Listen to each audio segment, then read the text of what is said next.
मुझे यकीन नहीं आता कि मैं अब उस लड़की के साथ नहीं हूं जिसके साथ मैंने जिंदगी के तमाम तर लम्हात गुजारने की कस्में खाई थी।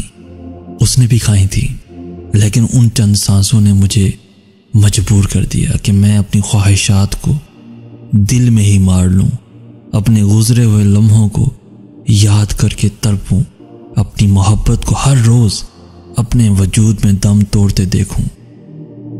शायद यही मेरे जुर्म की सजा है। ना जाने मुझे क्यों ऐसा लगता है कि ये जो मोहब्बतों में हम झूठी कस्में खाते हैं, ये उन्हीं के कफारे अदा करने पड़ते हैं।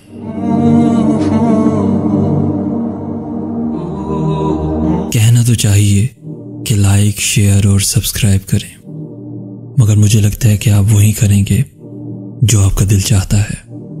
तो अल्लाह हाफिज।